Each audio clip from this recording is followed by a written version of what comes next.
So, today I got to see Faz's video from my crash, and I thought I hit the gravel while still within the white line of the road, but from what I could tell, it looked like I rode the bike. I was still leaned over and trying to turn through the corner, but because I entered the corner incorrectly and because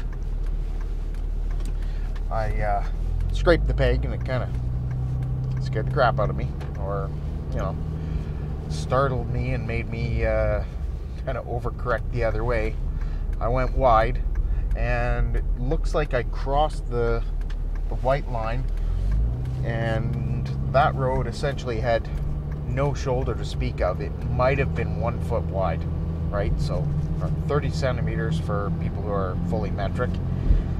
I don't even think it was that wide, but yeah, I rode it off into the gravel, and I was still leaned over, and from what I could see on it, it looked like I almost rode the bike until it went down the embankment, and then I slipped off the bike. It was hard to tell because there was so much dust from the bike starting to slide. So I guess I kind of drifted the bike off the road. So, if I'd have had my camera on, that actually might have been kind of cool footage for the 1 or 2 seconds that it would have been cool. Anyway, I think the video kind of demonstrates fairly clearly that it was rider error that caused the problem.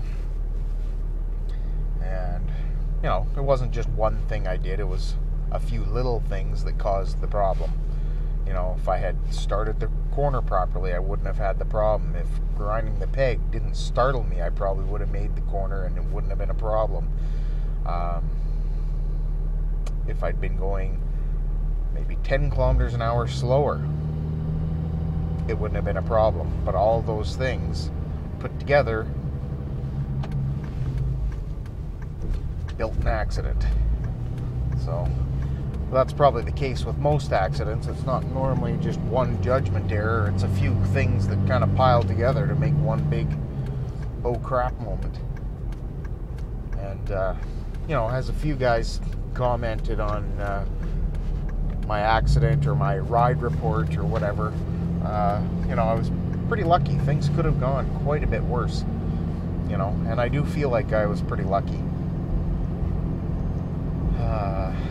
I don't know what else to say about it. I kind of talked enough about it this morning on the way in, so I'm not really going to talk too much more about it on the way home, other than now I get to go and pick up the bike, and still humming and hawing as to whether I want to repair it or just have a look at it and see if it's just the fork that's damaged, and then put it on Kijiji as,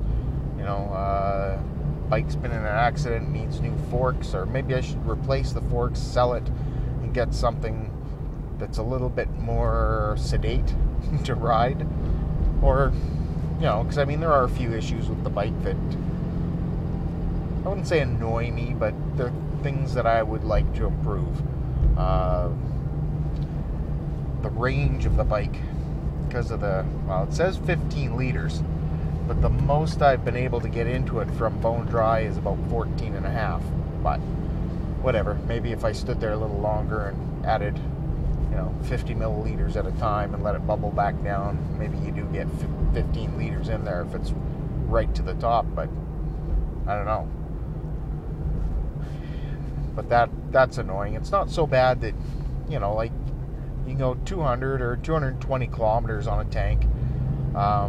That in itself isn't a problem, but if you're out touring, and you get to the end of that 200 to 220 kilometer comfort zone, you want to fill up, and then you go another 60k, and then you find out that your next gas station is 200 kilometers away. Well, now you have to fill up again at that 60k mark, and if you're riding with guys like Faz and Uber, those guys' bikes can go over 300 kilometers on a tank, right? You know, Uber said his can go over 400 kilometers on one tank. You know, not quite sure why they would build a bike.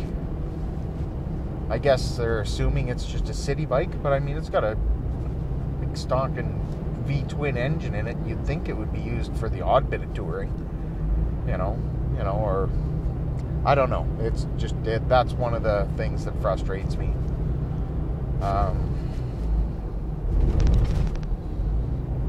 I don't know.